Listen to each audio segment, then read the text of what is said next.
envolvendo viúvas e a distribuição diária de alimentos virou uma ameaça interna na comunhão da igreja e na sua missão, uma vez que isso poderia ter desviado o foco dos apóstolos de se dedicarem à oração e ao ministério da palavra para o qual eles haviam sido chamados. Os apóstolos, então, propuseram uma solução e, então, 7 homens foram escolhidos com o propósito de, como Lucas descreve, servir às mesas. E para não deixar dúvida que essa era uma função espiritual e de grande importância para a igreja e para a sua missão, nós vemos qual que era o perfil de homens que a igreja deveria escolher. Homens de bom testemunho, cheios do Espírito e de sabedoria. Essa deveria ser a base também para nós, como igreja, sempre que nós estivermos diante de nós uma situação de escolher pessoas para servir em quaisquer ministérios que sejam. Eu entendo que essa muitas vezes não é a realidade, muitas vezes essa não é a realidade de quem está servindo, seja por falha nossa na liderança, seja por questão de maturidade da igreja ou por falta de voluntários mais maduros. Enfim, mas o meu desejo, a minha exortação é que todos os que estão servindo e todos aqueles que desejam servir um dia, mesmo que se não se consideram de bom testemunho, cheios do Espírito e cheios de sabedoria, pelo menos desejem essa realidade. Porque, com certeza, se esse desejo for genuíno, você vai querer ser cheio do Espírito, ser cheio de sabedoria e ser de bom testemunho também. E, sem dúvida, um desejo como esse, o Senhor não vai rejeitar, Ele vai honrar. Então, dentre aqueles 7 homens que foram escolhidos, o primeiro que Lucas menciona foi Estevão, que ele diz ser um homem cheio de fé e do Espírito. E Estevão ganha destaque na narrativa, pois, como nós veremos no restante do capítulo 6, que nós veremos hoje, e no capítulo 7 inteiro do livro de Atos, Lucas, ele se dedica a narrar os acontecimentos envolvendo a vida de Estevão. Para nós, Comunidade Horizonte, isso vai significar as próximas 4 pregações falando sobre esse tema, ou seja, o mês de novembro inteiro, nós vamos olhar para a vida de Estevão e essa passagem que relata sobre ele. E na providência de Deus, esses eventos são um marco para a igreja, pois foram fundamentais para que a palavra de Jesus se cumprisse e os discípulos ultrapassassem a barreira geográfica de Jerusalém e começassem a ser testemunhas de Jesus também em toda a Judéia e Samaria e até os confins da terra. Vamos ler a passagem, então, de hoje? Atos capítulo 6, versículo 8, até o capítulo 7, versículo 1. Atos 6, 8 até 7, 1. Estevão, homem cheio de graça e do poder de Deus, realizava grandes maravilhas e sinais entre o povo. Contudo, levantou-se oposição dos membros da chamada Sinagoga dos Libertos, dos judeus de Cirene e de Alexandria, bem como das províncias da Cilícia e da Ásia. Esses homens começaram a discutir com Estevão, mas não podiam resistir à sabedoria e ao espírito com que ele falava. Então subornaram alguns homens para dizerem: ouvimos Estevão falar palavras blasfemas contra Moisés e contra Deus. Com isso agitaram o povo, os líderes religiosos e os mestres da lei. E prendendo Estevão, levaram-no ao sinédrio. Ali apresentaram falsas testemunhas que diziam: este homem não para de falar contra este lugar santo e contra a lei, pois ouvimos dizer que esse Jesus, o Nazareno, destruirá este lugar e mudará os costumes que Moisés nos deixou. Olhando para ele, todos os que estavam sentados no sinédrio viram que o seu rosto parecia o rosto de um anjo. Então, o sumo sacerdote perguntou a Estevão: são verdadeiras estas acusações? Orem comigo. Deus Pai, diante de nós está a palavra do Senhor. Nós pedimos, Pai, que o Senhor, na Tua misericórdia, na Tua providência, na Tua graça, Pai, possa fazer dessa palavra como semente para poder gerar frutos para a eternidade. Usa, Pai, do nosso tempo agora e que a Tua palavra seja entregue, que a Tua palavra seja compreendida, Para isso clamamos pela iluminação do Teu Espírito, Pai.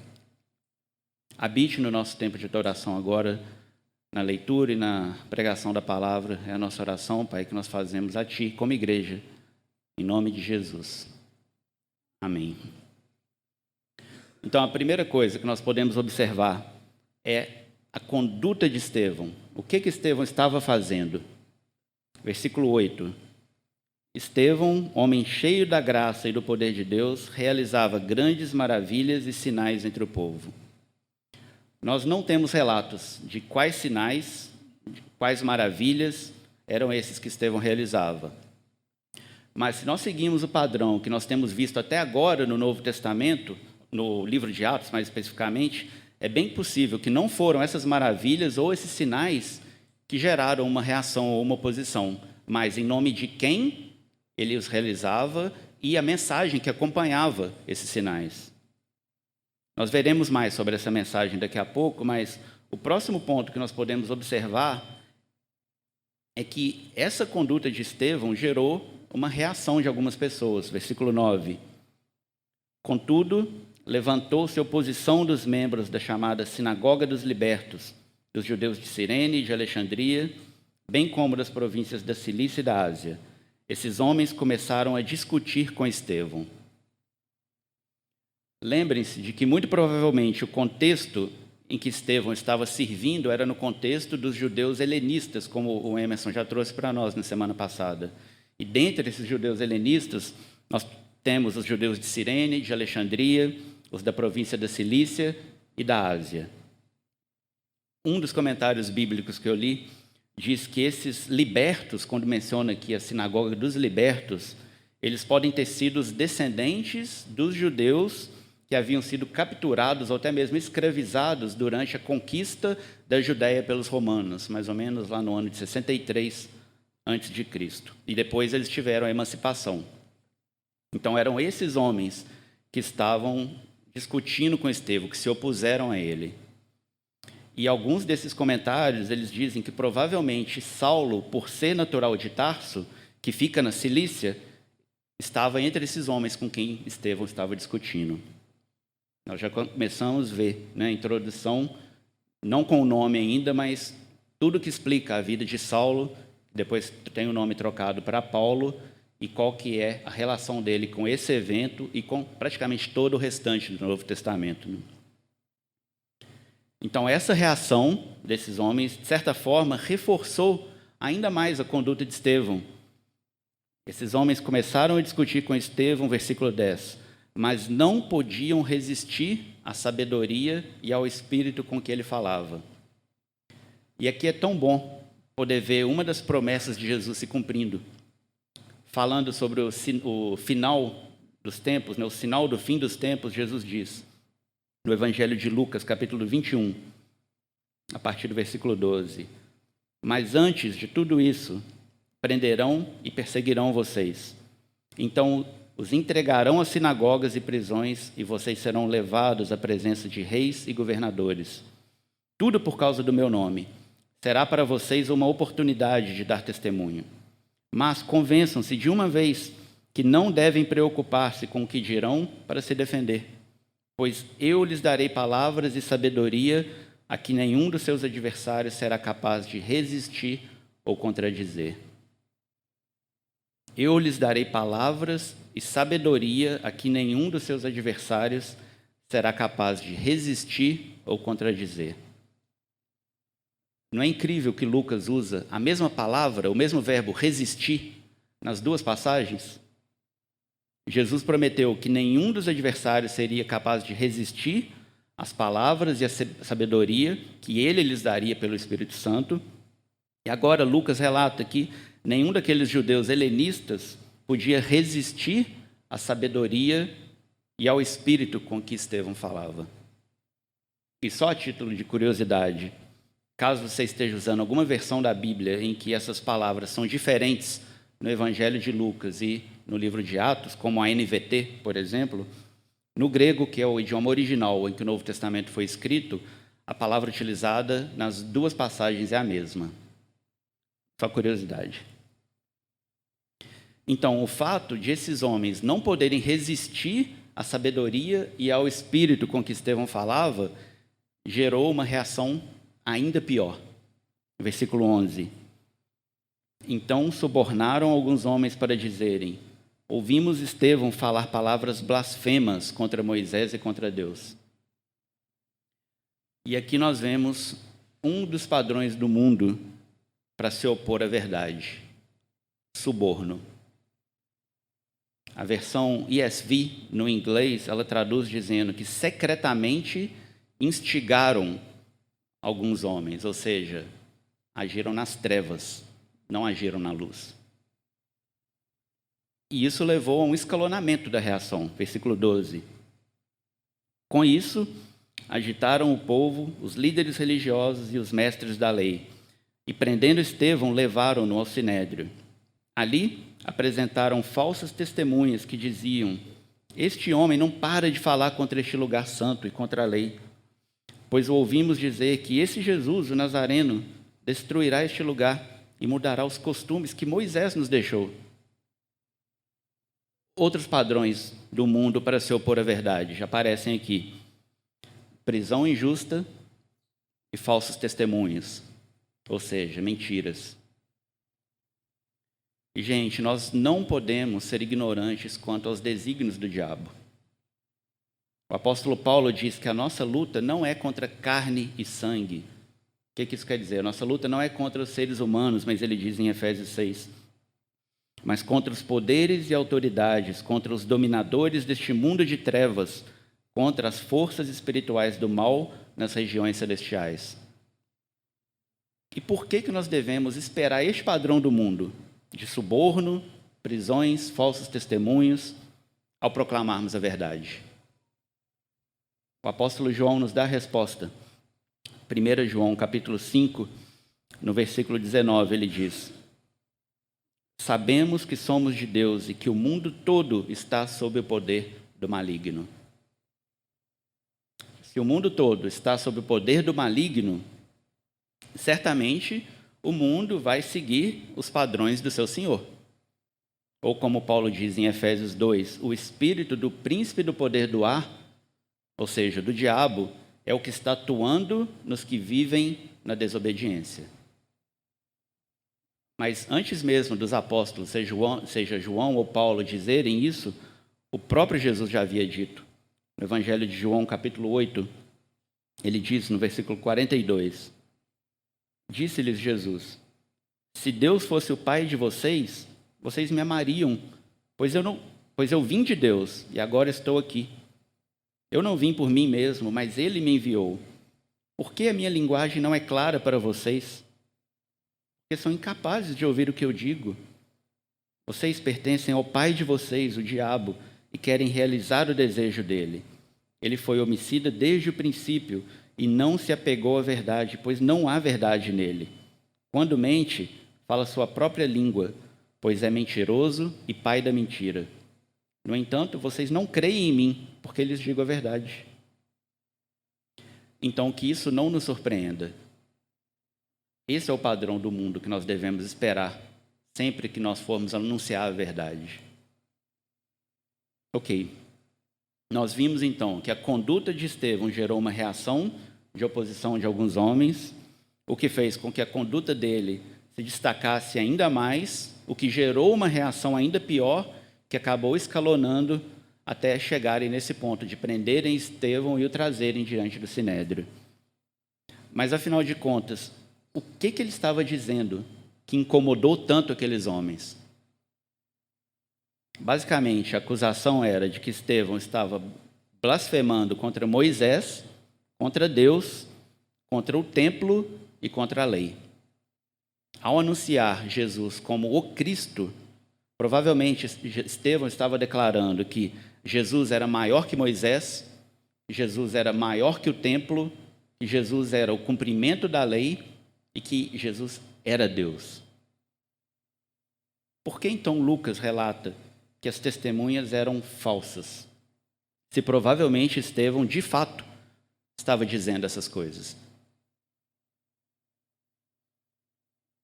Provavelmente porque eles estavam mal interpretando, ou mais possível, eles estavam distorcendo as verdades que Estevão estava falando. Afinal de contas, não foi essa a estratégia que o diabo usou com Jesus no deserto? De distorcer as Escrituras para poder tentar convencer Jesus a se prostrar a ele?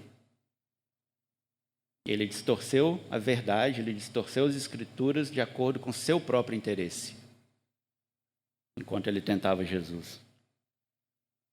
E o mais provável que essa atitude de distorcer o que o Estevão estava falando tem a ver principalmente com o que nós encontramos no versículo 14, que diz: pois o ouvimos dizer que esse Jesus, o Nazareno, destruirá este lugar e mudará os costumes que Moisés nos deixou. Este lugar, ou este santo lugar, como nós vemos no versículo 13, se refere ao templo. E aqui é necessário reconhecer qual que é a importância do templo no sistema religioso judaico. O templo representava o local da habitação de Deus, ou seja, era o local onde a glória de Deus habitava. Além disso, o templo era onde os sacerdotes ministravam em favor do povo, e o templo era onde os sacrifícios eram oferecidos para perdão dos pecados.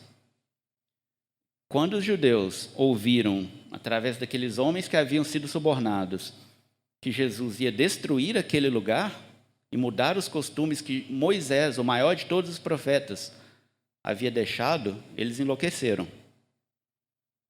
Então, a que se referia a fala de Estevão que eles estavam distorcendo? Possivelmente algo como vemos no Evangelho de João, capítulo 2, João 2,19. Jesus lhes respondeu: destruam este templo e eu o levantarei em 3 dias. Os judeus responderam: este templo levou 46 anos para ser edificado e o Senhor vai levantá-lo em 3 dias? Mas o templo do qual ele falava era o seu corpo. Então, dessa forma, ao voluntariamente se entregar a própria vida para morrer na cruz, como sacrifício, como propiciação pelos nossos pecados, Jesus está sim destruindo o templo, de forma direta, ao ser crucificado, pois o seu próprio corpo estava sendo destruído. Nós temos essa ilustração no partir do pão da ceia, e de forma indireta, por causa de tudo o que aquele ato de amor significa. Significa que ele foi o sacrifício perfeito, oferecido de uma vez por todas. Então, o derramamento de sangue não é mais necessário para perdão dos pecados. Significa que ele é o sumo sacerdote perfeito que se encontra na presença de Deus para interceder por nós e nos defender. Então, os sacerdotes do templo não são mais necessários. E significa que ele mesmo é o resplendor da glória de Deus e a expressão exata do seu ser, como diz o autor da carta aos Hebreus. Então, sim, de certa forma, o templo, como os judeus o entendiam, estava sendo destruído, pois o templo não tinha mais propósito. O que aqueles homens falharam em entender é que Jesus era o cumprimento de tudo que Deus, de tudo que Moisés havia dito. Não a destruição, o cumprimento. Então, o templo, os sacerdotes, o sistema de sacrifícios, tudo isso eram sombras da realidade que estava por vir. Como também diz o autor de Hebreus, no capítulo 8, versículo 5, ele diz: eles servem num santuário que é cópia e sombra daquele que está nos céus, já que Moisés foi avisado quando estava para construir o tabernáculo. Tenha o cuidado de fazer tudo segundo o modelo que lhe foi mostrado no monte. Cristo é a realidade e o cumprimento de tudo o que foi mostrado no monte a Moisés. Então, com isso em mente, é até interessante a gente voltar no que Lucas comenta no final do versículo 7 de Atos 6, de que um grande número de sacerdotes obedecia à fé, como o Emerson leu na semana passada. Uma vez que esses sacerdotes entenderam que a realidade havia chegado, não fazia sentido manter suas funções na sombra. ou seja, nos serviços do templo, uma vez que não havia mais sombra, pois a realidade para a qual as sombras apontavam havia chegado.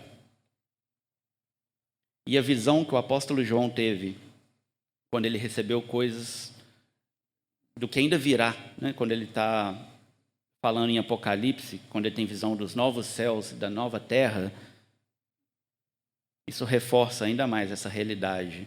Apocalipse 21, versículo 22. Não vi templo algum na cidade, pois o Senhor Deus Todo-Poderoso e o Cordeiro são o seu templo. A cidade não precisa de sol nem de lua para brilharem sobre ela, pois a glória de Deus a ilumina e o Cordeiro é a sua candeia. Para as pessoas que não veem a realidade do que Cristo representa e continuam a viver com base nas sombras, as palavras de Paulo aos Coríntios fazem muito sentido. 2 Coríntios 4, versículo 3. Mas se o nosso evangelho está encoberto, para os que estão perecendo é que está encoberto. O Deus desta era, lembram o príncipe do poder do ar, o diabo? O Deus desta era cegou o entendimento dos descrentes para que não vejam a luz do evangelho da glória de Cristo, que é a imagem de Deus. E por falar em ver, chegamos ao versículo 15, em que aqueles que estavam sentados no sinédrio viram algo. Versículo 15. Olhando para ele, todos os que estavam sentados no sinédrio viram que o seu rosto parecia o rosto de um anjo. No capítulo 5 foi interessante ver a sutileza de Lucas ao relatar o fato de que um anjo do Senhor ter aberto as portas da prisão para poder libertar os apóstolos, que haviam sido presos diretamente a mando dos saduceus, que não acreditavam em anjos. É aqui no versículo 15, embora haja algumas interpretações diferentes, é curioso ver a mesma sutileza de Lucas ao narrar, pois ele diz que o rosto de Estevão parecia o rosto de um anjo, ou seja, possivelmente o rosto dele transmitia uma paz, transmitia uma confiança e resplandecia, assim como o rosto de Moisés resplandecia sempre que ele voltava ao povo de Israel depois de ter estado na presença de Deus. O mesmo Moisés que eles estavam acusando Estevão de blasfêmia. E chegamos ao último versículo, então, de hoje, que traz a seguinte pergunta. Capítulo 7, versículo 1. Então o sumo sacerdote perguntou a Estevão: são verdadeiras estas acusações? Lembram do que Jesus disse na passagem de Lucas 21, que eu li agora há pouco? Lucas 21, versículo 12. Mas antes de tudo isso, prenderão e perseguirão vocês. Então os entregarão às sinagogas e prisões, e vocês serão levados à presença de reis e governadores, tudo por causa do meu nome. Será para vocês uma oportunidade de dar testemunho. A pergunta foi feita a Estevão: são verdadeiras estas acusações? A partir da semana que vem, nós veremos que Estevão não estava preocupado em se defender, mas como que ele usou dessa oportunidade para dar testemunho do Senhor. Eu quero finalizar considerando a seguinte pergunta: o que isso significa para nós e para o nosso testemunho de Cristo? Se nós queremos ser pessoas de bom testemunho, cheias do Espírito e de sabedoria, precisamos considerar algumas coisas que a palavra de Deus nos revela. Por exemplo, João capítulo 15, versículo 20. Lembrem-se das palavras que eu lhes disse: nenhum escravo é maior do que o seu senhor. Se me perseguiram, perseguirão também a vocês. E 2 Timóteo 3, versículo 12, Paulo diz a Timóteo: de fato, todos os que desejam viver piedosamente em Cristo Jesus serão perseguidos. E viver piedosamente é praticamente o mesmo que dar bom testemunho, ser cheio do Espírito e de sabedoria. Então, perseguição é o padrão que nós devemos esperar do mundo. De uma forma ou de outra, em maior ou menor grau, todos enfrentaremos oposição. Porém, a promessa do Senhor é de que Ele sempre estará conosco, mesmo em meio à oposição e à perseguição. E para que isso seja verdade, para que nós possamos ser pessoas de bom testemunho, cheias do Espírito, cheias de sabedoria, nós precisamos da oração e da palavra viva de Deus, que tem o poder para transformar. A sã doutrina, o conjunto de verdades da palavra de Deus, é que tem o poder para poder transformar corações. Sem a palavra isso não é possível. Essa palavra de Deus tem que receber a prioridade aqui no nosso culto de adoração, nas nossas comunidades regionais, nos nossos grupos pequenos de discipulado, no nosso tempo devocional. Faz total sentido que os apóstolos tenham dito que não era certo eles negligenciarem o quê? O ministério da palavra, a fim de servir às mesas. Eles sabiam que é somente a verdade da palavra de Deus, através da ação do Espírito Santo, que tem o poder para transformar corações de pedra em corações de carne, para fazer cegos enxergarem, surdos ouvirem e mortos virem à vida.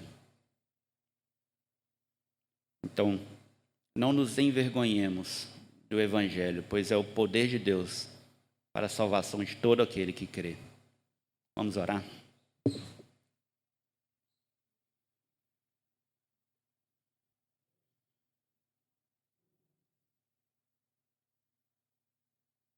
Deus Pai, nós não somos enganados ao sermos chamados para te seguir. O Senhor Jesus disse que perseguição virá. Haverá perseguição para todos aqueles que querem viver piedosamente em Cristo Jesus.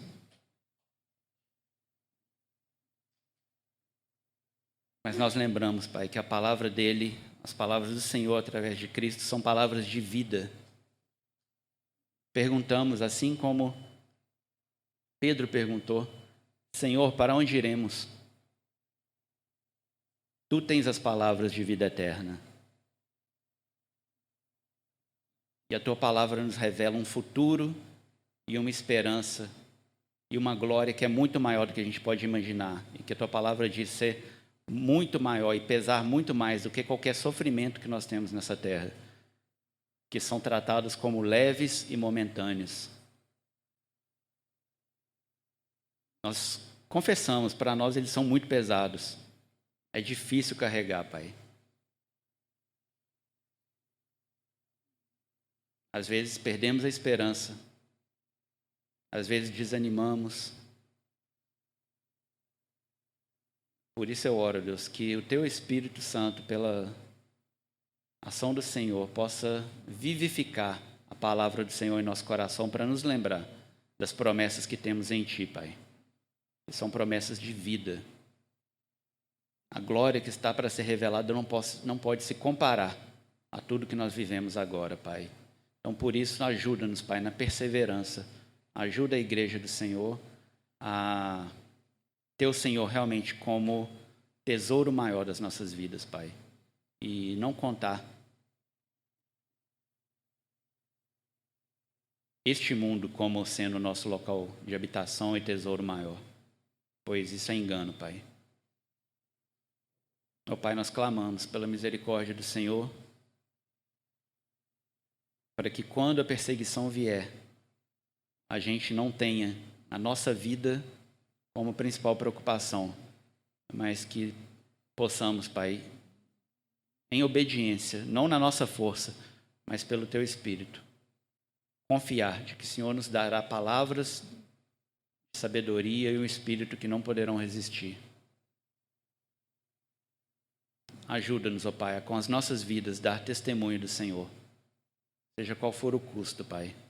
Queremos anunciar as grandezas daquele que nos chamou das trevas para a Tua maravilhosa luz, Pai. Para isso, a tua igreja clama a ti, pedindo que o Senhor esteja com a tua mão sobre nós, Pai, para nos guiar, para nos proteger e para nos lembrar de tudo aquilo que nós temos guardados em ti, Pai. Então, cuida, Pai, da tua igreja enquanto seguimos na missão de anunciar o teu evangelho, Pai. Essa é a oração que nós fazemos no nome de Jesus. Amém.